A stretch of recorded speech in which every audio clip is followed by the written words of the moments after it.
Assalamualaikum, hai selamat malam Mam, selamat bergabung di Bincang Mams Milenial di Instagram teman Ibu Milenial, teman Bumil. Aduh senang banget rasanya bisa kembali menyapa Mams. Perkenalkan saya Ira, mungkin ada Mams yang belum familiar, yang akan menemani Mams hingga 1 jam ke depan. Malam hari ini kita akan ngobrolin topik yang seru banget, seputar kontrasepsi, dengan topik Mams yuk mulai bicara kontrasepsi agar keluarga bahagia. Perlu Mams tahu bahwa pemakaian kontrasepsi bukan hanya untuk mengatur jarak kelahiran loh. Dengan kontrasepsi, kita sebagai perempuan punya andil untuk menentukan nih kebahagiaan keluarga dengan memilih kapan ingin memiliki anak dan memilih metode kontrasepsi yang diinginkan. Sehingga Mams dan suami pun dapat merencanakan kapan dan berapa banyak anak yang diinginkan. Nah, salah satu metode kontrasepsi yang bisa menunjang tujuan tersebut adalah pil KB. Pilihan kontrasepsi ini selain mudah juga memiliki manfaat yang menyenangkan karena bisa menjaga Mams tetap cantik dan langsing. Wah, siapa nih yang gak mau tetap cantik dan langsing? Apa aja sih yang perlu diperhatikan supaya Mams bisa ber-KB dengan tetap cantik dan langsing? Nah, untuk mengulik topik ini lebih lanjut, sebentar lagi saya akan terhubung dengan seorang dokter spesialis kebidanan kandungan yang menjadi favorit Mams semua, yaitu Dr. Daryl Fernando, SPOG. Di kesempatan istimewa ini, teman Bumil juga didukung oleh Bicara Kontrasepsi dari Bayer. Bicara Kontrasepsi ialah platform digital berupa website dan media sosial yang membahas seputar kontrasepsi.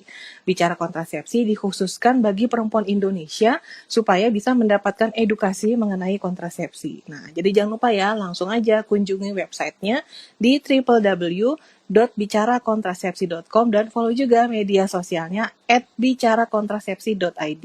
Wah, udah rame banget Mams yang berkumpul. Terima kasih sudah hadir tepat waktu di Bincang Mams Milenial malam hari ini. Sudah saya tulis dan sudah saya pin apa sih topik kita malam hari ini. Jadi Mams juga bisa langsung tahu nih, mau bertanya apa sih seputar kontrasepsi dengan Dr. Daryl Fernando. Kayaknya udah cukup pembukaannya. Yuk kita ajak Dr. Daryl untuk bergabung. Selamat Halo, malam Dr. Daryl. malam Mbak Ira. Halo dok, sudah cukup lama ya dok nggak nyapa Dr. Daryl via Instagram Live Teman Bumil ya dok? Iya, tapi kita kan selalu keep in touch nih, meskipun di belakang layar, Wah, Mbak. iya. Dekat di belakang ya dok ya? Belakang di depan diem-diem aja ya. Lo kok jadi di luar? Oke. Oh, Baik, Dok. Ini mungkin ada beberapa moms yang sudah kenal dengan Dokter Daryl, tapi mungkin ada ya. juga yang masih belum familiar. Jadi mungkin Dokter Daryl mau memperkenalkan diri sekaligus memberikan penjelasan singkat, Dok, seputar topik kita malam hari ini. Silakan, Dok. Halo, selamat malam, Mam semua. Perkenalkan, saya Dr. Daryl Fernando, spesialis kandungan. Saya praktek di daerah Jakarta. Dan nanti mungkin kalau mau lihat detailnya bisa lihat di Instagram saya, detailnya ada di mana aja. Dan saya juga dengan teman Bumil kita sering edukasi tentang masalah kesehatan perempuan, masalah kehamilan, dan lain-lain. Hari ini kita akan ngobrol tentang sesuatu yang sangat penting menurut saya, yaitu mengenai kontrasepsi. Iya. Kita ngobrolin, semoga bermanfaat buat teman-teman semua yang menonton. Iya, oke. Terima kasih Dokter Daryl penjelasannya. Jadi semoga Mam jadi bisa tahu nih mau nanya apa ke Dokter Daryl mumpung ada ahlinya yang di sini. Dok, sebelum menunggu pertanyaan dari para Mam, saya yakin pasti banyak yang ingin bertanya. Saya ingin bertanya duluan nih, Dok. Jadi pemilihan kontrasepsi itu kan kayak seperti memilih soulmate ya, Dok, katanya. Jadi karena dia menjadi belahan dari badan kita, jadi nggak mungkin bisa aneh-aneh atau sembarangan. Nah, tapi sebenarnya kapan sih harus mulai mempertimbangkan untuk memilih kontrasepsi? Apakah ketika baru menikah, baru mikirin, atau ketika kita sudah aktif secara seksual, atau gimana dok sebenarnya? Baik, ini pertanyaan sangat baik, Mbak. Jadi kalau pertama, saya ingin katakan dulu bahwa nikah atau tidak berhubungan dengan pertama. Jadi saya mengerti bahwa mungkin ada yang sudah aktif, ada yang belum. Nah, kalau sudah aktif secara seksual, artinya sudah berhubungan seksual, maka selalu ada kemungkinan terjadinya kehamilan. Ya, Yeah. pada setiap kali berhubungan seksual itu selalu pasti ada resiko untuk terjadinya kehamilan. Jadi pada intinya, kalau teman-teman belum ingin mempunyai anak, itu harus menggunakan kontrasepsi. Karena gini, Yeah. teman-teman yang sudah menikah tapi mau menunda juga kehamilannya. Misalnya, Iya. mau menikmati dulu deh waktu-waktu berdua gitu ya, setahun Iya. buat anak, silakan berkontrasepsi gitu. Orang mau hamil apakah perlu kontrasepsi? Ya tidak perlu gitu. Pasangan, pertama kebutuhan perempuannya, kalau sudah Iya. efektif, Artinya setiap kali berhubungan seksual maka ada resiko kehamilan. Ya, jadi Iya. kali nih yang sering mitos yang beredar nih Mbak Ira nih, misalnya meskipun buangnya di luar misalnya, ejakulasi di luar, Aduh, iya. atau kalau Koitus ya dok, coitus interruptus, atau kalau misalnya lagi tidak masa subur, kira-kira apakah bisa hamil, tetap masih ada resikonya. Oleh sebab iya, itu, iya. tiap perempuan yang sudah sexually aktif tetap dianjurkan untuk menggunakan kontrasepsi. Oke, karena memang akan selalu ada kemungkinan untuk terjadi kehamilan itu ya dok ya. Ya, Nah, ini kan di antara sekian banyak pilihan kontrasepsi dan ketika kita ingin memilih, sebenarnya gimana sih dok cara memilih kontrasepsi yang sesuai kebutuhan kita? Kadang-kadang kita yang memakai, tapi kita juga nggak tahu nih kebutuhan kita apa. Ini gimana dok? ya. Jadi kalau penggunaan kontrasepsi seperti yang teman-teman dengar pasti banyak banget, dan ini biasanya bikin teman-teman jadi bingung Mbak Ira. Jadi Iya, iya. kontrasepsi itu kayak ibaratkan kalau kita kayak lagi mau ke Pujasera, kayak kita lagi mau ke food court, kita tinggal Iya, milih maunya yang mana gitu. Karena iya. pada dasarnya semua metode kontrasepsi itu boleh. Yang pertama. Oke. Yang Iya, kedua ada setiap metode kontrasepsi itu punya plus minus masing-masing, punya angka efektivitas masing-masing, dan iya, punya cara atau cara pemakaian yang beda-beda gitu. iya, Nah, iya. tinggal kita pilih mana yang paling cocok dan paling bisa diterima oleh kita. Nah, kalau Iya. misalnya umum, kontrasepsi kan ada ya teman-teman tahu ada yang hormonal, yaitu misalnya pil, kemudian yang suntik, kemudian Iya. ada spiral dengan hormon, ya, dan juga susuk atau implan, dan juga untuk metode KB yang non hormonal, misalnya penggunaan spiral, penggunaan metode yang alami ya, misalnya yang kalender atau kondom gitu, dan yang terakhir adalah steril. Semuanya ini Iya. boleh gitu. Dari teman-teman gimana cara pakainya, gimana plus Iya. minus efektivitasnya kan beda-beda. Jadi disesuaikan Iya. lagi dengan kebutuhannya. Memang ada juga beberapa metode yang perlu dipertimbangkan kondisi medisnya, Mbak Ira. Oh, Seperti oke. kalau ada hipertensi, apakah cocok menggunakan metode tertentu? Apakah kalau Iya. misalnya ada minum gitu, cocok nggak sih pakai metode tertentu gitu ya? Nah, itu Iya. harus dikonsultasikan ke tenaga medisnya. Karena kita ketahui Hmm. namanya MEC atau kriteria kelayakan medis untuk menggunakan. Jadi ada nih ya, beberapa penyakit lah yang kondisi MAMS alami yang perlu kita perhatikan saat pemberian kontrasepsi tersebut. Kira-kira gitu. Oke. Iya, iya. Jadi memang harus sesuai kebutuhan dan kita harus tahu dulu nih kita kondisinya seperti apa. Mungkin ada gangguan metabolik yang membuat kita jadi memang terbatas ya dok, atau sebaiknya dihindarin yang ini gitu dan pilih yang ini gitu ya dok ya. Baik. Pertanyaan selanjutnya dok, di tengah pilihan itu dulunya pengalaman saya adalah pilih pil KB juga. Memang ada beberapa pertimbangan. Tapi sebenarnya kalau dari segi medis dok, apa sih kelebihan pil KB dibanding metode kontrasepsi lain dok? Oke, pil KB ini adalah salah satu metode kontrasepsi yang memang paling mudah dan Iya, paling gampang didapatkan ya. Mudah itu dalam artian cara pemakaiannya cuma tinggal diminum aja. iya, Kemudian iya. juga didapat karena KB ini kalau memang sudah jenis cocok, maka sebetulnya memang teman-teman bisa perpanjang sendiri gitu atau kita teruskan sendiri secara mandiri namanya. Nah, Iya, iya. benefitnya tentu saja kalau penggunaan pil kontrasepsi kan benefit utamanya terutama adalah kontrasepsinya dan Iya, efektivitasnya sebetulnya sangat tinggi ya, 90% kalau digunakan secara tepat. Nah, baik. pil kontrasepsi juga sebetulnya memiliki additional benefit Mbak Ira. Jadi Oh, saya perlu klarifikasi ke teman-teman semua bahwa pil KB itu nggak semuanya sama. Itu yang baik. perlu diingat ya. Oke. Pil KB kandungan aktifnya itu berbeda-beda ya, Hmm, berbeda hormonnya dan juga berbeda dosis dari hormonnya. Nah, oke. nanti kita akan bahas nih terkait dengan yang ini, dengan pertanyaan berikutnya. Nah, teman-teman Iya. kalau milih KB itu mesti lihat juga jenisnya apa, isinya apa gitu. Nah, pada pil-pil KB yang newer generation atau yang generasi lebih baru ya, nah itu juga mengandung hormon ya yang namanya itu adalah drospirenone. Drospirenone itu Oke. adalah salah satu jenis progesteron. Nah, pada pil-pil KB yang generasi baru ini, dia juga bisa mencegah terjadinya PMS. Ya, jadi yang misalnya tadi Hmm, PMS-nya berat gitu ya, yang mungkin ada mood iya, swings ya, naik turun, moodnya menjelang high, itu secara teoritis itu memang secara penelitian itu bisa mengurangi ya. oke. Kemudian dia juga bisa mengurangi nyeri haid, bisa membuat Hmm, mens atur bagi teman-teman yang mungkin mensnya sebelumnya tidak atur ya. Dan iya, ada iya, iya, iya, beberapa yang menyatakan bahwa penggunaan tersebut itu bisa menurunkan resiko kanker, termasuk kanker hmm, ovarium, metrium gitu ya.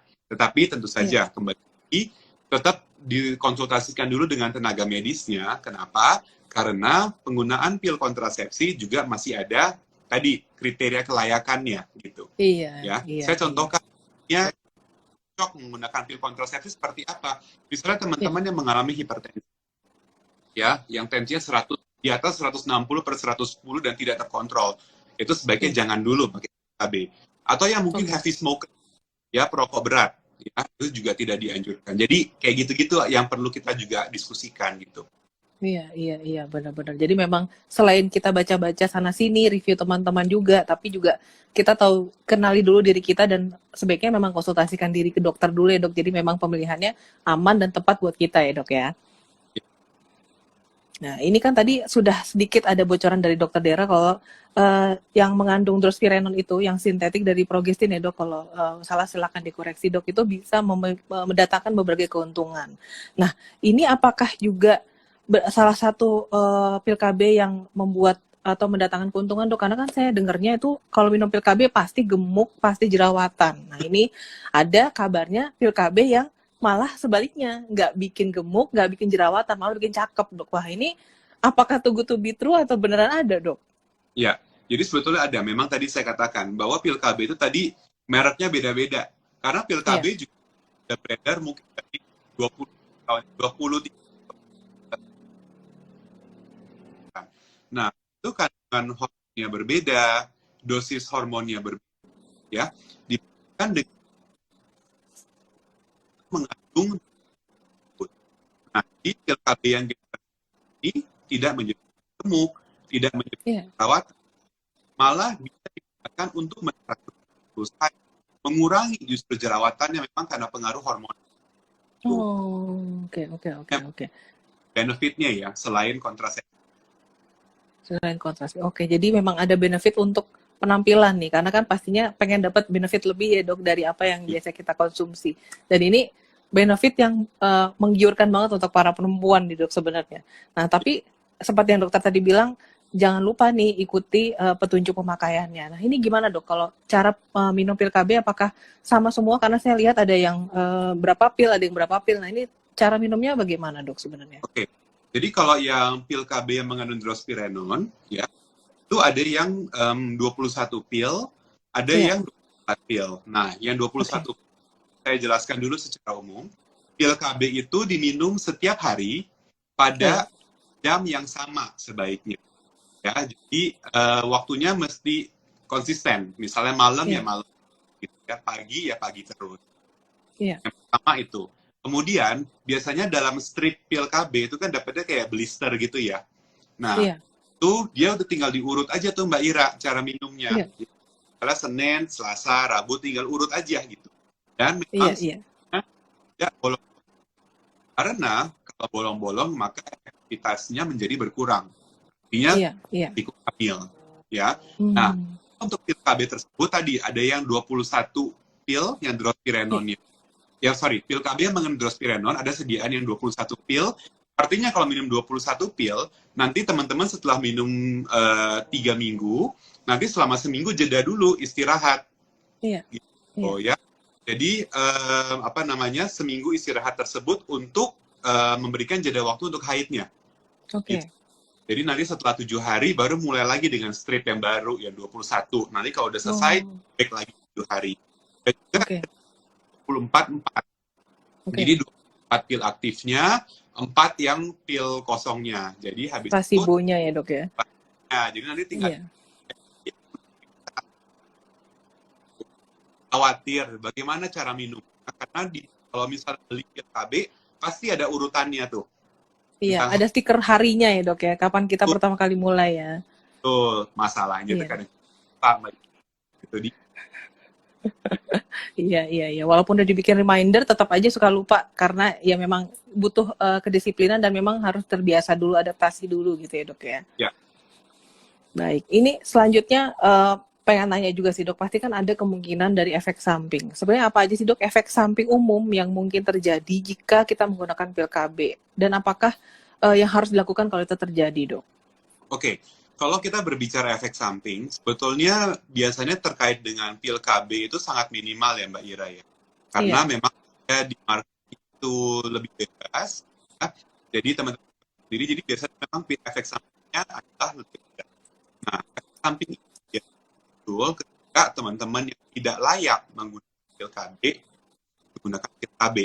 Itu dia. iya, Kembali lagi ke awal, bagaimana kita screening dan konseling awal saat pemilihan kontrasepsi tersebut, Mbak.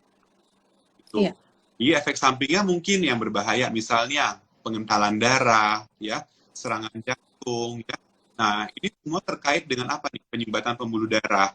Nah, ini iya, semua terkait yang mendasarinya. Makanya tadi saya bilang, kalau iya, hipertensi, perokok berat, itu tidak dianjurkan karena meningkatkan tersebut. Nah, kondisi apalagi yang MAMS tidak boleh menggunakan pil KB yang kombinasi. Artinya iya, yang mengandung estrogen dan progesteron atau sidrostanon tersebut. Nah, kalau iya. ibu menyusui tidak boleh ya. Jadi buat moms Hmm. menyusui tidak bisa menggunakan pil KB bisa kombinasi karena akan menurunkan produksi. Iya, iya, iya, iya. Jadi memang harus single hormon ya dok katanya ya kalau untuk ibu menyusui ya dok ya. Betul, yang progestin only ya, yang progestin Iya. saja. Tapi intinya jangan terlalu khawatir. Yang penting konsultasikan dulu dengan tenaga medisnya. Baik, dokter. Ini selanjutnya, dok. Untuk pemilihan kontrasepsi tadi dokter selalu menekankan jangan lupa konsultasi, jangan lupa kontrol. Nah, sebenarnya kapan sih dok kita harus melakukan kontrol ketika akan menggunakan pil KB? Apalagi kan lagi pandemik begini, agak was-was keluar rumah, apalagi disuruh ke rumah sakit. Tapi mungkin kalau ke klinik mungkin masih mau lah ya. Tapi kalau untuk di pandemik seperti ini, ada saran nggak sih dok, gimana supaya kita bisa tetap kontrol ke dokter dok? Oke, jadi kalau pada masa pandemi ini, penggunaan pil KB itu menjadi lebih mudah karena pil KB Iya, kan KB mandiri ya. Jadi iya, teman-teman kalau sudah habis, ya mungkin bisa beli lagi sendiri gitu. Ini juga sesuai dengan anjuran dari BKKBN, dari Kementerian iya, Kesehatan. Ya, kalau memang misalnya tidak perlu ke dokter untuk refill, untuk beli lagi, ya saya rasa bisa teman-teman teruskan. Jadi tidak perlu kontrol khusus. Nggak seperti spiral misalnya yang perlu kontrol ya, atau KB suntik yang tiap 3 bulan harus harus disuntik misalnya gitu ke iya. tenaga. Jadi teman-teman bisa beli sendiri, tapi kembali lagi pada saat pertama, kunjungan pertama itu dia screening dulu yang tepat. Apakah saya cocok atau tidak? Biasanya kalau memang misalnya teman-teman ngerasa kurang cocok atau mengalami efek yang tidak diharapkan ya, nah mungkin 3 bulan lah biasanya kita, Iya, karena dalam waktu 1 sampai 2 bulan biasanya itu masa penyesuaian Mbak Ira. oke. Tapi 1 sampai 2 bulan. kan nggak ada keluhan, nggak apa lanjut aja. Biasanya Oke. Oke, jadi lihat 1 sampai 2 bulan gimana nih respon tubuhnya. Baru kalau lanjut, oke lanjut. Kalau misalnya tidak lanjut atau misalnya ada keluhan-keluhan langsung aja ke dokter gitu ya dok. Supaya nggak mengira-ngira juga ya dok ya. betul.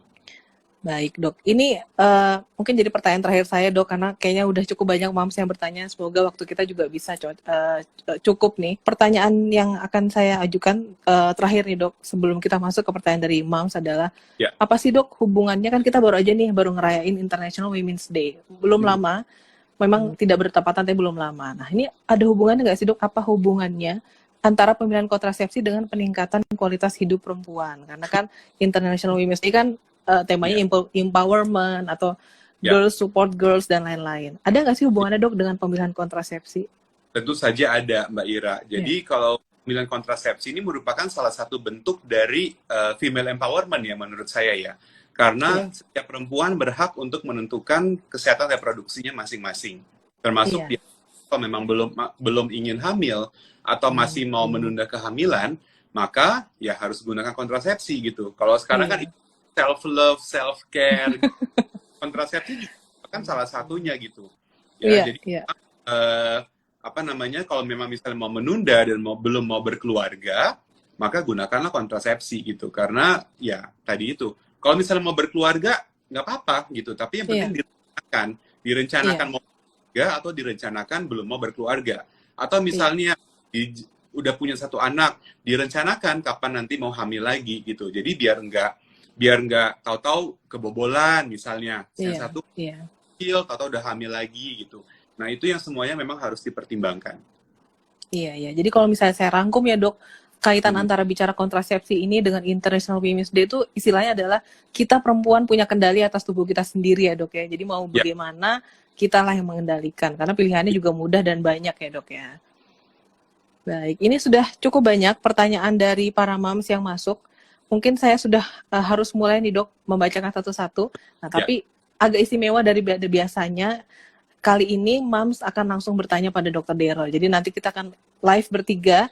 Saya akan pilih Mams mana nih yang sudah siap untuk bertanya. Kita coba bacakan pertanyaan yang sudah masuk aja dulu ya dok ya.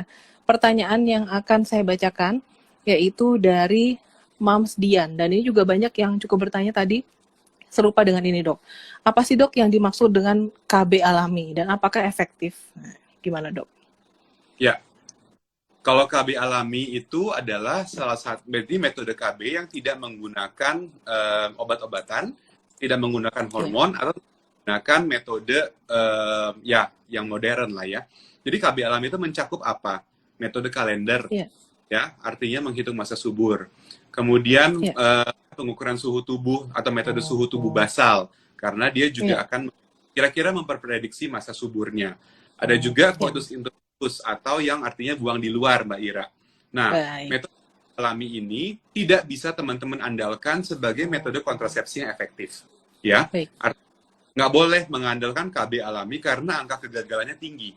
Jadi kalau Iya. ngomong, misalnya saya pengen menunda kehamilan, tapi saya KB alami aja deh, siap-siap 30-40% bisa gagal, gitu. Oke, baik. Ya, Baik. jadi tidak efektif dan jangan gunakan KB alami. Kecuali ibaratnya nih, kalau misalnya nunda dulu, tapi kalau misalnya dapet atau hamil lagi, dapat diri lagi nggak apa-apa gitu. Sementara pakai alami, ya monggo. Yang Iya. penting direncanakan, jangan pakai KB alami, terus nanti hamil lagi, terus jadi bingung sendiri gitu loh. Karena metode KB Iya. alami efektivitasnya rendah. Makanya Iya. dibuat KB yang sifatnya modern, Mbak Ira. Iya, iya. Jadi memang ada pilihannya, tapi dari segi medis dan dokter manapun kalau saya tanya pasti tidak menyarankan ya dok, karena tingkat keberhasilannya rendah banget gitu ya dok ya. Tuh. Baik. Dokter kita coba lagi. Boleh. Mams yang ingin bertanya langsung kepada dokter Daryl seputar kontrasepsi. Ini kebanyakan mamsnya antusias dok sama pembelian kontrasepsi karena memang mengatur jarak kelahiran dan juga menentukan jumlah anak itu jadi isu yang penting ya dok di masa seperti ini. Halo. Halo. Halo dengan Mas Amanda ya? Iya, dengan Amanda. Halo, iya Mas Amanda sini lagi ada Dokter Daryl SPOG. Kita lagi ngomongin soal kontrasepsi. Silakan bertanya apa pada Dokter Daryl. Halo Dokter Daryl, mau tanya soal pil KB. Kalau misalkan tiba-tiba kita stop minum atau misalkan skip gitu lupa. Nah itu bisa langsung hamil atau ada jedanya dulu ya dok untuk hamil kembali? Oke, baik. Untuk yang pertama, pada saat penggunaan pil KB sudah harus komit, nggak boleh lupa. Ya. Oke. Yang lupa ya, karena kadang-kadang ada, memang pasien saya ngaku, dok, saya orangnya pelupa gitu, saya nggak bisa pakai pil. Nggak apa-apa, dia tahu gitu. Nah, kalau misalnya pakai pil KB, mahal banget, itu kelupaan minum 2 pil. Ya, Oke. yang 1. Kalau misalnya teman-teman kelupaan minum 1 pil, maka besoknya langsung minum 2 pil. Tuh. Oke. Tapi kalau udah 2 pil itu dikejar, ya, kemudian nanti baru kita anggap masih oke lah 2 pil. Tapi kalau sudah lebih dari itu, maka tidak bisa diandalkan lagi, artinya udah kayak pil udah nggak lagi gitu. Jadi memang harus menggunakan kontrasepsi lain sambil digunakannya pil KB yang siklus baru atau pada siklus haid baru, atau ganti metode kontrasepsi pada siklus berikutnya gitu. Oke. Jadi ada batasnya dok. Kalau sudah sampai 2 kali lepas, ya sudah antara pakai postinor atau mungkin yang pil darurat atau memang harus ditinjau ulang ya dok. Oke. Mas Amanda ada yang ingin bertanya? Hati-hati ya. Jadi jangan sembarangan minum. Ini juga salah satu bahas juga, saya lupa sama Mbak Ira atau enggak ya. Pil darurat itu Iya, namanya apa? Darurat. Artinya itu pada iya, kondisi di mana terjadi hal-hal yang tidak diinginkan. Misalnya iya, kondomnya bocor atau kondomnya robek. Atau kasus, mohon maaf, seperti sexual assault atau pelecehan. Nah, iya, itu baru nggak boleh teman-teman, mungkin karena ketemu suami dari luar kota gitu, tiap bulan gitu. Kalau suaminya pulang, jadi nggak pakai KB yang efektif, tapi tiap kali suaminya datang baru minta kontrasepsi darurat. Itu tidak boleh, karena membuat haidnya berantakan. Karena itu mengandung hormon dosis tinggi. Jadi harus hati-hati juga oke. pada kontrasepsi darurat tersebut. Oke, oke, oke. Terima kasih Dokter Daryl koreksinya. Mungkin Mams Amanda yang bertanya lagi kepada Dokter Daryl. Udah cukup. Terima kasih ya Oke. Mbak Ira. Thank you Ya, Dokter Daryl. Iya, terima kasih Mams Amanda untuk pertanyaannya. Kita lanjutkan mungkin pertanyaan yang mau ditanyakan lagi langsung kepada Dokter Daryl. Tadi ada Mams Nibras, ini masih standby di sini. Semoga berhasil untuk terhubung dengan Dokter Daryl. Mau bertanya seputar kontrasepsi. Halo, dengan Mams Nibras ya. halo. Terima Iya, kasih Mams Nibras banyak ya. waktunya dan Iya, Mams kesempatannya. Nibras Oke. mau bertanya apa nih pada Dokter Daryl seputar kontrasepsi? Silakan. Ya, jadi saya pernah dengar kalau katanya minum pil KB itu ngaruh ke ASI jadi berkurang. Kira-kira itu benar nggak ya, Dok? Oke, seperti tadi yang tadi kita udah bahas nih sebetulnya, Mams. Mungkin atau mungkin tadi suara saya terputus. Jadi kalau penggunaan pil kontrasepsi, ya, itu ada dua jenis, ya. Ada yang kombinasi mengandung hormon estrogen dan progestin, ya. Dan satu lagi yang mengandung hanya progestin saja. Nah, Iya, kalau yang ini memang tidak boleh diberikan pada ibu menyusui. Kenapa? iya, Karena dia akan mengurangi produksi dari ASI-nya, gitu. iya, Teman-teman masih menyusui, maka tidak bisa menggunakan pil KB yang jenisnya kombinasi. Tapi kalau pil iya, KB yang KB menyusui atau namanya mini pil, itu sebetulnya bisa-bisa saja. Tapi memang iya. efektivitas rendah dibandingkan Oke, dengan pil KB yang kombinasi. Itulah, jadi oke. karena masih ini ada kayak kontrasepsi itu ada kayak ininya loh, kayak ada banyak penapisannya gitu, apa yang kita harus Iya, perhatikan. Jadi memang iya, sekali kalau memang misalnya teman-teman berminat dan memang sudah kepikiran saya harus berkontrasepsi, silakan konsultasikan dulu ke tenaga medisnya biar nggak bingung gitu. Ya, jadi cari mana iya, yang paling cocok untuk diri masing-masing. Untuk Mbak Ira mungkin yang cocok metodenya A. Buat saya iya, mungkin yang cocok B gitu. Buat orang lain mungkin iya. yang cocok E gitu. Jadi tidak semuanya sama yang cocoknya. Kira-kira seperti itu. Baik. Iya, semoga jelas dengan Maaf Nibras juga memberikan pencerahan ya, jadi nggak bingung lagi ingin ber-KB tapi kondisinya lagi menyusui. Ada yang lagi mau ditanyakan kepada Dokter Daryl? Sudah cukup, sangat terjawab. Terima kasih banyak dokter. Terima kasih banyak Mbak Ira. Malam.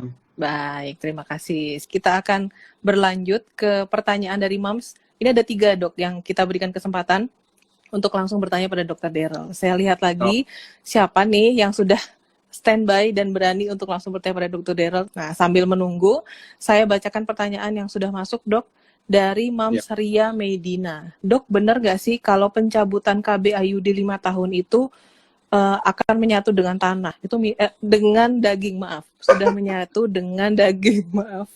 Apakah itu mitos atau fakta? Saya juga baru dengar sih, IUD yang dari material logam itu jadi menyatu dengan daging. Ini gimana, Dok? Ya, itu adalah sebuah mitos ya Mbak Ira ya. Jadi justru itu ciri khas dari IUD itu adalah mudah dilepas dan kesuburannya segera kembali juga setelah IUD dilepas. Jadi kalau misalnya yang dikatakan menyatu dengan daging itu adalah mitos ya. Memang ada kondisi medis yang kita sebut sebagai IUD yang embedded atau ibaratnya kayak IUD agak nancap gitu. Iya. Itu terjadi karena mungkin Mams yang pakai IUD nggak pernah kontrol, nggak pernah dicek posisinya gitu ya. Jadi tetap kalau penggunaan spiral ceklah untuk dicek posisinya bagus atau enggak, IUD-nya lepas enggak. Kadang-kadang ada yang bilang kayak gini, dok saya pakai spiral kok saya masih bisa hamil gitu kan. Ternyata udah dicari-cari nggak ketemu IUD-nya gitu. Jadi memang mungkin dulu udah pernah IUD-nya lepas sendiri tanpa Mamsnya sadari seperti itu. Iya. Baik, jadi memang pengecekan perlu, memang ada jeda waktu yang cukup panjang ya dok untuk IUD 5 tahun, jadi ya kita sedikit lega karena 5 tahun kemudian mungkin baru cek, tapi sebenarnya kontrol rutin pun perlu ya dok ya? Sebetulnya kalau saya perlu mau bisa saya pernah ketemu yang udah datangnya udah nenek-nenek tuh Mbak Ira tuh, udah tua. Oke. Baru mau lepas spiralnya gitu. Karena baru keinget ternyata dia pernah pasang spiral dan itu sudah 20 tahun, Waduh. 30 spiralnya. Tapi tetap bisa Oke. dilepas. Ya, Tetap maksudnya bisa tidak dilepas. betul. Berarti tidak mengartikan itu artinya menjadi daging atau jadinya ketancep gitu, enggak juga. Iya, iya. Jadi bisa diartikan itu mitos ya dok ya. Tidak ada mungkin material asing yang langsung tiba-tiba melebur gitu menjadi bagian dari tubuh kita, nggak mungkin ya dok ya. Oke. Saya lihat lagi apakah ada moms yang mau bergabung untuk bertanya langsung pada Dr. Daryl seputar kontrasepsi. Di sini saya sudah memilih moms Lia untuk bergabung. Halo, apakah suara terdengar? Halo, Iya. kedengeran Mbak Ira? Oke. Silakan mau bertanya apa pada Dr. Daryl? Oke, malam dok. Pertanyaan saya, benar nggak sih dok kalau misalnya kita minum pil KB dalam waktu yang lama itu bisa membuat kita jadi sulit hamil? Oke. Baik, ini KB-nya KB yang apa dulu nih Mbak? Pil KB yang diminum dok, yang Oke, baik. Jadi kalau pertanyaan saya sering dapatkan nih Mbak Ira, dok, Iya. saya nggak KB, nanti malah katanya rahimnya kering, ya nggak? Nah, iya tuh, iya benar. Jadi, iya benar. itu juga mitos, ya. Baik. Jadi penggunaan KB yang modern itu sifat utamanya adalah reversible. Itu yang teman-teman Oke. tahu. Reversible artinya apa? Dia kembali kesuburannya secara cepat setelah pil atau metode kan. Ya. Jadi penggunaan pil atau susuk atau implan yang ditaruh itu begitu dilepas atau dihentikan maka dia tidak menghambat kesuburan, ya. Iya. Kita menghambat kesuburan justru di metode kontrasepsi ibu ya, KB suntik, ya. Nah, orang pakai KB suntik bertahun-tahun gitu ya. Iya. Itu terutama KB bulan itu kan maksimal 2 tahun. Nah, itu yang bisa menghambat kesuburan karena dia ditanam deposit di daerah ototnya. Iya. Jadi kapan kembali bisa kita prediksi. Kalau penggunaan pil KB, buktinya maka kalau telah pil atau 2 pil aja hamil. Ya, Iya, kita iya, iya, ya, iya. sebetulnya pil KB itu tidak menyebabkan rahim kering, tidak menyebabkan justru kalau saya juga bergerak di bidang kesuburan, kita juga pil KB untuk mendapatkan additional benefit-nya Mbak Ira. Seperti tadi, Iya. persiapan sebelum program hamil, teratur, ya, mengurangi nyeri, kemudian Iya. juga kan kondisi penyakit mungkin teman-teman ada yang pernah dengar ya, endometriosis, kista coklat, itu adalah yang Iya, kombinasi, iya. terutama Iya, baik. renon ya. Iya, drospirenon yang kalau saya bacakan adalah bisa tetap cantik dan langsing itu ya dok ya. Ya, betul. Baik. Mams Lia, ada lagi yang mau ditanyakan pada Dr. Daryl? Udah cukup Mbak Ira, udah cukup dok. Oke. Iya. Makasih ya dok, udah dijawab pertanyaannya. Makasih juga Mbak Ira. Iya, terima kasih Oke, untuk malam. partisipasi. Selamat malam. Ya, terima kasih Mams Lia. Sudah full kuota nih untuk pertanyaan langsung dari Mams. Saya mulai bacakan pertanyaannya, Dok. Cukup banyak yang masuk. Saya baca dari Mams Ayunia Sekar. Dok, ada nggak sih bedanya IUD yang dipasang dengan dokter dan yang dipasang oleh bidan? Oke. Kalau cara pemasangannya sebetulnya sama Mbak Ira, ya. Tapi Iya. kalau untuk mereknya, ya mungkin bisa berbeda ya, tergantung apa yang didapatkan. Karena IUD Iya. itu secara umum kan ada 2. Ada yang copper atau mengandung tembaga, ya, dan itu juga yang menjadi program pemerintah. Ada juga IUD atau spiral yang mengandung hormon, ya, hormon levonorgestrel. Iya. Nah, itu kalau yang dipasang Iya. oleh teman-teman dan adalah yang copper. Nah, kalau di dokter kandungan, kita yang Oke. copper bisa, yang mengandung hormon juga bisa, gitu. Karena yang mengandung hormon, Oke. itu juga ada benefitnya. Biasanya kita pakai pada kasus-kasus dengan tekanan dari rahimnya, atau juga dengan endometriosis, seperti itu. Baik. Oke, jadi memang ada bedanya dengan materialnya ya dok ya. Tapi kalau untuk secara teknik Iya. atau keamanan atau hal-hal yang berhubungan dengan Sama. medis sebenarnya tidak ada standarnya sama ya dok ya. Baik, Ya. pertanyaan selanjutnya yang akan saya bacakan adalah Dok, berapa sih minimal, berapa bulan atau berapa tahun sekali untuk cek KB IUD? Ini pertanyaannya dari Mams Nia Kurniawati. Mungkin ini berhubungan sama tadi, benar gak sih mitos fakta yang katanya bisa tertanam menjadi daging? Nah, ini gimana dok? Ya, kunjungan pertama untuk cek IUD, kalau saya adalah 3 bulan pertama setelah penggunaan. Karena Ya. memang resiko dia melorot atau resiko dia lepas paling tinggi 3 bulan pertama, Mbak Ira. Karena pada Ya. saat tersebut, tubuh sedang menyesuaikan dengan barang tersebut yang dimasukkan ke dalam Iya. rahimnya. Ya, tapi Iya. setelah itu setiap 1-2 tahun tidak masalah. Oke, jadi memang untuk awal-awal ya luangkanlah waktu untuk dikontrol supaya pas nggak ini, cocok nggak ini, dan mamsnya nyaman juga nggak ya, kan biasanya ada benangnya atau apa ya dok yang bisa terasa Ya, dari IUD itu ya dok ya. Baik, pertanyaan selanjutnya dari Mams Evalohi.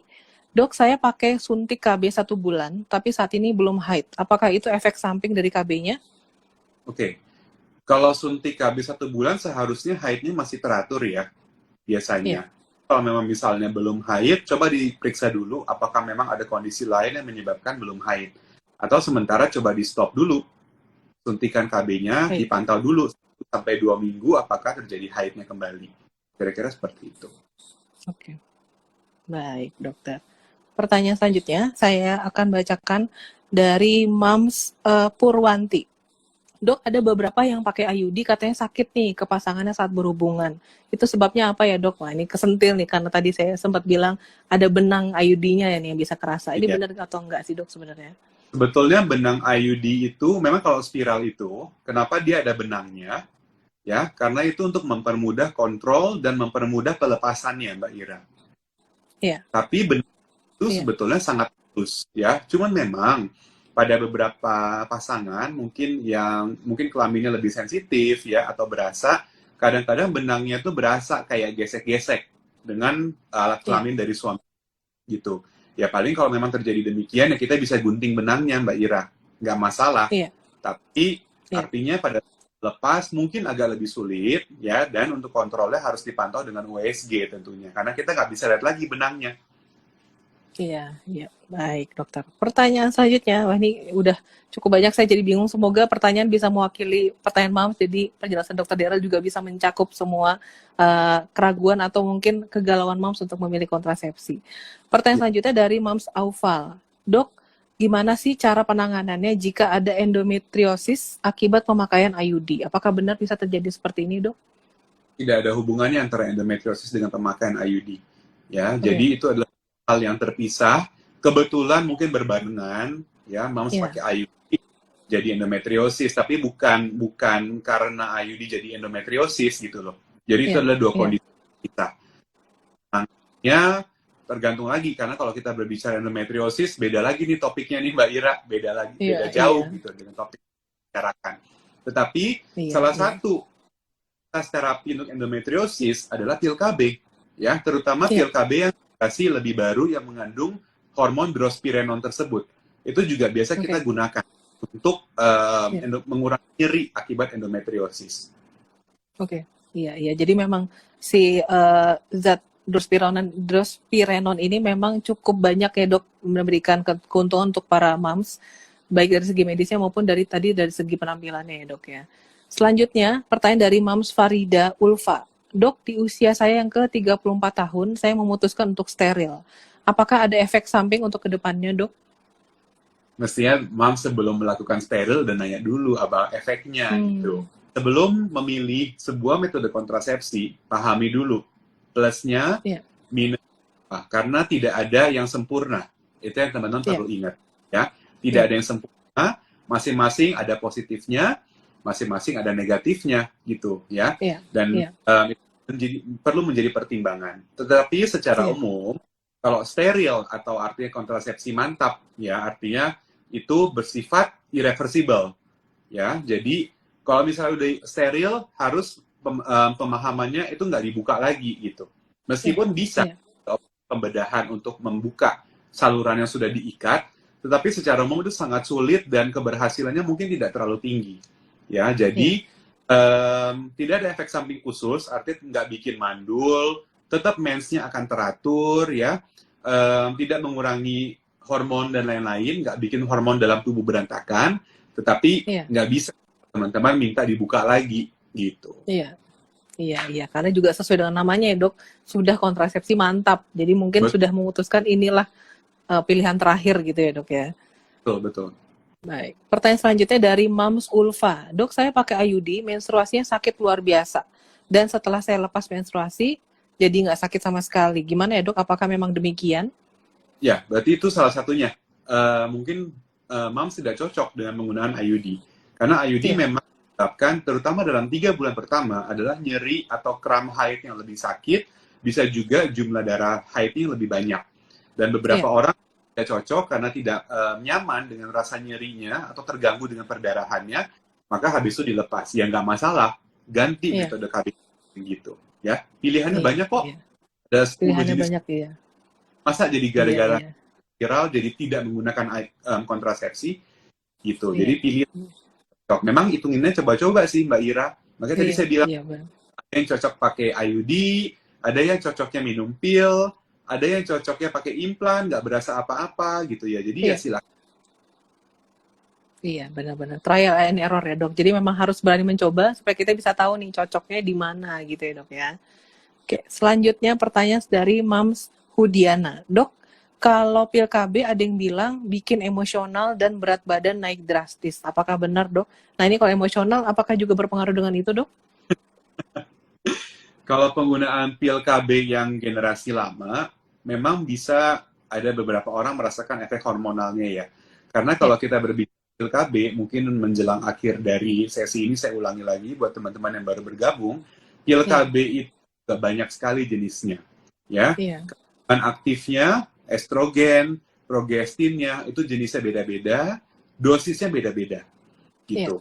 Yang dipakai 20 tahun, 30 tahun yang lalu, ya, mungkin berbeda dengan yang lebih modern dan generasi yang lebih baru saat ini. Nah, kalau menggunakan yang metode lama, memang ada yang mengatakan jadinya kayak gemuk, bengkak-bengkak, makan meningkat, ya. Karena memang yang versi lebih lama tersebut, ya, itu hormonnya dosisnya lebih tinggi, Mbak Ira. Gitu, ya. Sedangkan yang generasi baru sekarang adalah bagaimana perusahaan yang membuat farmasinya membuat pil KB dengan dosis serendah mungkin hormonnya, tapi efektif. Gitu. Dan memang sekarang sudah ada generasi baru yang misalnya mengandung estradiolnya yang lebih rendah dan juga mengandung hormonnya yang dulunya mungkin levonorgestrel, sekarang jadi drospirenone seperti itu. Sekarang ini sudah minimal sekali. Bahkan yang mengandung drospirenone itu dimasukkan dalam panduan di UK, di London ya, sebagai salah satu terapi untuk PMS yang dengan gejala berat. Jadi yang misalnya menjelang haid, ya, yang mungkin tadinya jadi tiap kali mau mens itu jadi nangis-nangis, jadi marah. Itu kan menderita pokoknya dok ya. Betul, itu kan kita sebut namanya PDD ya, premenstrual dysmorphic disorder. Salah satu terapinya adalah penggunaan kontrasepsi, pil kontrasepsi yang mengandung drospirenone, bukan pil kontrasepsi yang metode lain, yang mengandung jenis lain. Ya, jadi kandungan mesti diperhatikan juga. Iya, iya, baik dokter. Pertanyaan selanjutnya dari Mams Vivi. Dok, saya pakai IUD, kalau mendekati haid, porsio saya suka turun, dan kalau saya coba cek sendiri, sudah seminggu setelah haid itu porsio kembali normal. Ini gimana dok? Apakah aman seperti ini? Ya, memang pada saat menjelang haid, rahim itu akan lebih rileks dan lebih turun. Dan porsionya yang mungkin tadinya lebih kaku, akan menjadi lebih rileks, karena dia akan mengeluarkan darah haidnya. Ya, tapi itu tidak menjadi patokan untuk pemeriksaan IUD-nya, karena IUD itu bukan terletak di porsionya, IUD terletak mestinya di rahimnya, atau yang kita sebut namanya fundus, Mbak Ika. Dan itu idealnya adalah ceknya dengan USG, idealnya. Ya. Iya, baik dokter. Pertanyaan selanjutnya dari Mams Purwanti. Dok, kalau pil KB dikonsumsi jangka panjang, apakah ada pengaruhnya ke ginjal? Wah, ini sepertinya awam banget ya dok pertanyaannya, tapi tetap jujur saya juga akan bertanya hal yang sama dok kalau saya kontrol ke dokter. Gimana dok? Nah, kalau untuk penggunaan kontrasepsi, ya makanya tadi salah satu yang perlu kita perhatikan pada saat screening atau konseling pemilihan kontrasepsi adalah berapa lama teman-teman mau menggunakan kontrasepsi. gitu.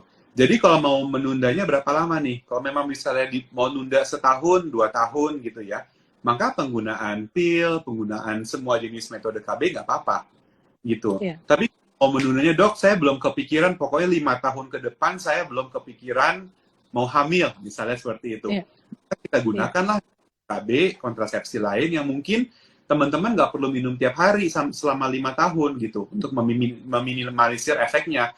Misalnya jadi dipilihnya spiral atau IUD. Seperti itu Mbak Ira. Jadi kembali lagi, teman-teman mau menundanya kapan? iya, Setahun, 2 tahun, itu it's okay kalau penggunaan memang dirancangnya demikian. Tapi kalau untuk iya, penggunaan kali, karena tak satu lagi Mbak Ira, penggunaan lama itu juga kan tubuh kan makin aging ya. Kalau sudah di iya, atas iya, iya. umur 40 ya, ya kita menjadi lebih aware gitu. Jadi kembali lagi, mau nundanya berapa lama? Itu yang masih dipikirin Iya, dulu. Belum kita memilih metode iya, KB. iya, benar-benar. Dan juga mungkin kalau sudah memang nyaman dengan satu metode, itu bukan berarti kita nggak akan berpindah ke metode yang lain ya, dok. Tetap harus mempertimbangkan gimana sih kondisi tubuh kita ketika sudah terbiasa dengan satu metode itu ya, dok ya. Ya. Ya, ya. Pertanyaan selanjutnya dari Bunda Raihan. Halo dokter, kenapa ya KB itu cocok-cocokan? Dan kenapa Ya. ada yang sudah KB tapi masih bisa hamil alias kebobolan? Nah ini kayaknya sederhana ya dok, tapi ini nih yang bikin para mams bilang, KB itu nggak ada pengaruhnya, tetap aja kebobolan. Nah ini silakan dok, diluruskan dok. Ya, kalau yang pertama memang KB itu cocok-cocokan. Kembali saya katakan, karena di tubuh semua orang berbeda-beda. Ya, Iya, kondisi penyakit penyertanya beda, pola hidupnya beda, ya, kebutuhan penundaan kontrasepsinya berbeda, ya, itu udah nggak usah dibanding-bandingin, ya. Yang pertama iya, memang KB itu cocok-cocokan. Nah, untuk iya, yang kedua, kenapa ada metode udah pakai KB masih bisa hamil? Karena tadi iya, saya katakan setiap metode kontrasepsi itu ada angka efektivitasnya. Nah, itu teman-teman harus paham, ya. Yang efektivitasnya 100% itu cuma angkat rahim, Mbak Ira. Artinya rahimnya diambil, ya. oke, iya, iya, iya. Atau tidak berhubungan sama sekali dok ya? Ya kita kan Iya, nggak bahas. Kalau iya, misalnya seperti steril, ya, itu bahkan mungkin efektivitasnya mendekati 100%, tapi tidak iya, tidak 100% juga. Nah, kalau iya, diurut itu ada urutannya tuh, misalnya steril, spiral, implan dan lain-lain. Nanti ada angka efektivitasnya yang perlu teman-teman pahami, gitu. iya, Ada juga nanti dibagi dua lagi, nggak cuma masalah efektivitasnya, dibagi dua lagi. Efektivitas berdasarkan perfect use, artinya kalau teman-teman menggunakannya secara sempurna, atau benar-benar gitu cara pakainya. Ada satu lagi typical use. Typical use itu artinya disesuaikan dengan bagaimana orang make. Misalnya nih, iya, kalau untuk penggunaan kondom, kalau pada perfect use-nya mungkin juga 90% ke atas. Tapi kalau iya, secara typical, dibalikan nih, bagaimana cara biasa orang pakai kondom, mungkin jadi efektivitas sekitar 70% sampai iya, 80%. Gitu. Jadi, kembali lagi ke masing-masing, tidak ada metode KB yang 100% efektif, ya, memang pasti ada, tapi ya gitu, resikonya sangat rendah. Oleh sebab iya. itu, perlu dikontrol, perlu didiskusikan pada saat pertama, apakah saya cocok atau enggak menggunakan metode KB tersebut. Kira-kira kayak gitu. Baik, baik dokter. Pertanyaan selanjutnya dari Mams Rahayu. Dok izin bertanya untuk KB implan. Pengalaman ketika ingin diambil implannya hanya didapatkan 1 batang. Nah ini tindak lanjutnya gimana ya dok kalau misalnya terjadi seperti ini? Oke, tergantung dari jenis KB implannya dulu dipasangnya berapa batang ya. Iya, Kalau iya, yang dulu banget itu 5. Kemudian dalam mungkin 5 sampai beberapa tahun terakhir itu menjadi 2 batang. Dan iya, sekarang itu memang implannya cuma implan 1 batang juga ada yang beredar. iya, iya, Gitu. Jadi, kalau memang misalnya cuma kelepas, pas dilepas nggak ketemu utuh, saya rasa ada baiknya dikonsultasikan dulu ke dokter, ya, iya, biar bisa. Karena saya nggak tahu tadi Mams yang bertanya melepasnya di mana. iya, iya, Kita diiringi dengan USG atau di ronsen ya untuk mencari tahu posisi dari implan yang belum terambil tersebut. Tapi secara umum misalnya susah diambilnya ya, itu iya, pun apa? Karena kan cuma tabung kosong gitu. iya, Ya, iya, ya, iya. dia juga efektif, tidak bekerja sebagai metode kontrasepsi lagi ya, Mm-mm. tapi itu tidak apa-apa juga. Oke, selanjutnya dok. Pertanyaan dari Mams Gina Desiana. Dok, jika ada riwayat ISK dan KPD saat kehamilan, apakah tetap bisa KB IUD, Dok? Tetap bisa tentunya, asal tidak terjadi infeksi. Oke. Ini Iya, dalam iya. bukan kalau ISK nggak ada masalah ya. Infeksi Iya. intrauterin atau infeksi dalam rahim. Kalau misalnya tidak ada, itu oke. Tapi kalau misalnya Baik. ada, ya tidak perlu khawatir. Nah, tadi juga teman-teman ada yang bertanya nih, tadi saya lihat yang sekaligus muncul ya. Habis melahirkan kapan bisa pasang IUD? Nah, Iya. itu bisa dalam waktu 5-10 menit setelah melahirkan, atau kita sebut Oke. sebagai post placenta. Ya, post placenta artinya begitu selesai melahirkan langsung dimasukin karena masih Iya. terbuka jalan lahirnya. Kalau Iya. misalnya sudah lewat dari masa itu, ya memang nanti dipasangnya setelah masa nifasnya, Mbak Ira. Iya. Gitu. Jadi tunggu rahimnya kecil dulu dan menyembuh seperti kondisi sebelum hamil, baru dipasang spiralnya gitu. Iya, iya, iya. Tapi saya pernah dengar ya, Dok, kalau misalnya post placenta itu ada kemungkinan karena ukuran rahim kita masih belum kembali seperti Ya, semula, jadi mungkin bisa jadi dislokasi ya, Dok ya. Ini benar nggak betul. sih, Dok? Betul. Jadi kalau untuk yang post placenta atau segera setelah melahirkan, itu angka, kalau saya sih biasa memang bilangnya melorotnya ya. Angka Iya. melorot atau ekspulsinya itu lebih tinggi. Bahkan ada yang mengatakan hampir 10%. Iya. Dari perempuan satu tuh melorot. Iya. Ketimbang kalau teman pasangnya setelah selesai masa nifas. Iya. Angkanya Iya. 1-2%. Beda jauh Iya. kan, 10 kali lebih rendah gitu. Iya. Jadi kembali lagi ke teman-teman, kalau memang misalnya mau pasang segera setelah melahirkan, takut nanti kalau misalnya itu nggak bisa ke dokter atau takut dipasang pas udah nifas, ya nggak apa-apa, tapi tetap harus dicek posisinya masih bagus Iya. atau enggak. Iya, iya. Kuncinya adalah jangan lupa periksa rutin ke dokter ya, supaya lihat nih letaknya udah masih bagus atau belum gitu ya, Dok ya. Ya, Oke, betul. pertanyaan selanjutnya dari Mams Desria. Dok, apakah efektivitas pil KB akan berkurang jika dibarengi dengan konsumsi obat diet, Dok? Wah, ini memang masalah perempuan ya, Dok ya. Pengen ber-KB, pengen diet, pengen langsing, pengen cantik. Nah, ini gimana, Dok? Ya. Sebetulnya kalau kita ngomong langsung sih hubungannya enggak, ya. Tapi Iya. kita akan berbicara mengenai salah satu organ dalam tubuh kita yang sifatnya itu mencerna atau mengurai obat-obatan, yaitu liver. Iya. Ya, fungsi livernya itu bisa terganggu kalau teman-teman ada mengkonsumsi jenis obat-obatan tertentu Iya. yang menyebabkan aktivitas dari pil KB-nya itu lebih rendah. Misalnya, ada jenis obat antituberkulosis atau obat TBC yang bisa mengurangi efektivitasnya. Ada obat Iya. epilepsi atau obat kejang yang juga bisa mengurangi efektivitasnya. Ya, makanya kembali lagi kita screening kriteria kelayakannya pada saat teman-teman pertama menggunakan, ada nggak sih minum obat-obatan atau kondisi medis ya yang menyebabkan gangguan atau pertengkaran nih nanti di livernya nih, berantem nih gitu antara obat-obatnya. Kita sebut namanya interaksi obat ya.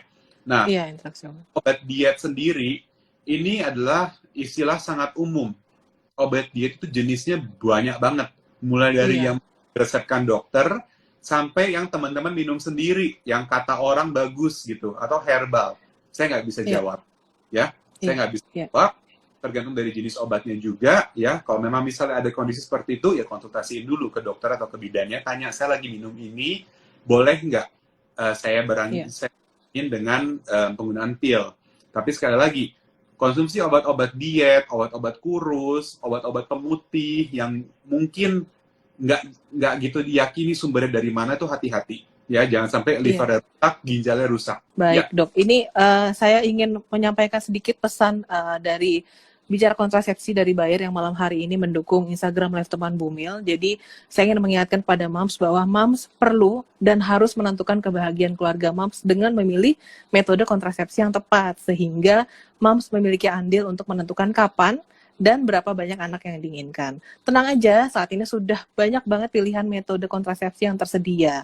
Tapi dari sekian banyak metode, pil KB merupakan salah satu metode yang paling memberikan banyak manfaat, lebih dari sekedar kontrasepsi yang tidak hanya memberikan manfaat kesehatan, tapi juga bisa membuat Mams menjadi perempuan yang lebih percaya diri dan nyaman ketika menggunakannya.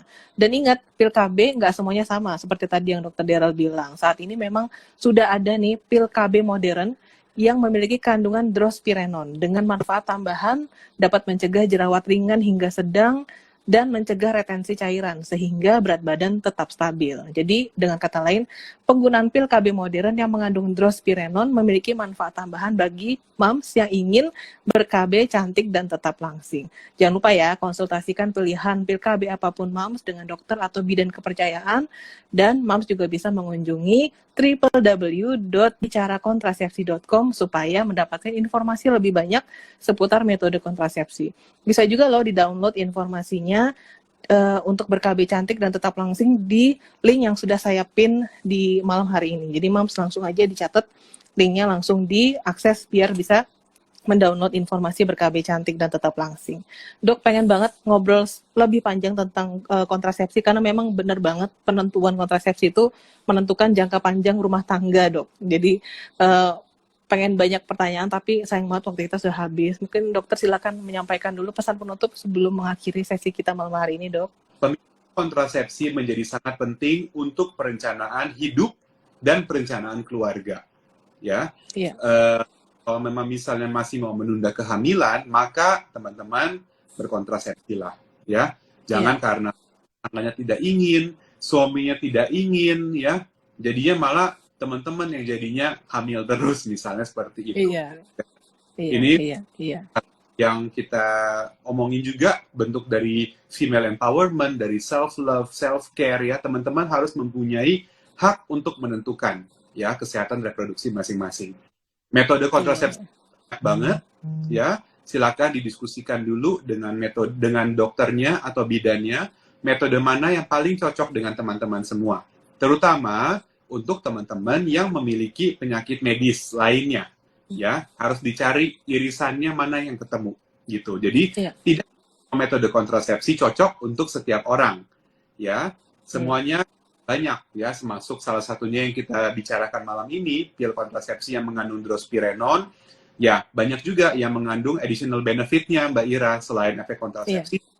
Juga bisa mengurangi nyeri haid, mengurangi gejala PMS, dan lain-lain, mengurangi resiko cancer, ya. Jadi, cari mana yang paling tepat untuk teman-teman, jangan takut untuk berkonsultasi, apalagi sekarang juga sudah banyak platform yang mungkin online yang teman-teman bisa ngobrol langsung gitu ya. Jadi semoga dengan IG Live malam hari ini, meskipun ada kendala, moga-moga intinya tersampaikan, teman-teman bisa mendapatkannya. Terima kasih. Iya, terima kasih Dokter Daryl untuk penjelasannya. Sebelum menutup sesi ini, saya ingin kembali menyampaikan kepada para moms bahwa setelah mendapat arahan dari dokter atau bidan, yuk langsung tentukan metode kontrasepsi apa yang tepat untuk menunjang masa depan moms dan suami. Saat ini sudah banyak pilihan metode kontrasepsi yang tersedia. Dari sekian banyak metode yang ada, pil KB punya segudang manfaat lebih dari sekedar kontrasepsi. Tidak hanya untuk kesehatan loh, tapi juga bisa membuat moms lebih cantik, tetap langsing ketika menggunakannya. Walau begitu, ingat lagi, pil KB tidak semua sama. Saat ini terdapat pil KB modern yang memiliki kandungan drospirenone dengan manfaat tambahan, dapat mencegah jerawat ringan hingga sedang, dan mencegah retensi cairan sehingga berat badan tetap stabil. Jadi dengan pil KB modern yang mengandung drospirenone, moms bisa ber-KB cantik dan tetap langsing. Ingat lagi, jangan lupa konsultasikan ke dokter atau bidan kepercayaan moms sebelum menggunakan. Juga bisa kunjungi link yang sudah saya pin atau www.bicarakontrasepsi.com untuk mendapatkan informasi seputar metode kontrasepsi. Juga download ya informasinya di ber-KB cantik dan tetap langsing, ada tadi di link sini. Baik, terima kasih untuk semua moms yang sudah bergabung di malam hari ini. Semoga ilmu yang didapatkan menjadi penentu pilihan moms mau pilih kontrasepsi apa. Dan semoga kita ketemu lagi ya, Dok, di topik yang lebih menarik lainnya. Terima kasih sekali lagi. Saya Ira, mohon maaf untuk segala kekurangannya. Kita bertemu di lain waktu. Selamat malam. Terima kasih, Dokter. Terima kasih, Mbak Ira. Selamat malam, teman-teman semua.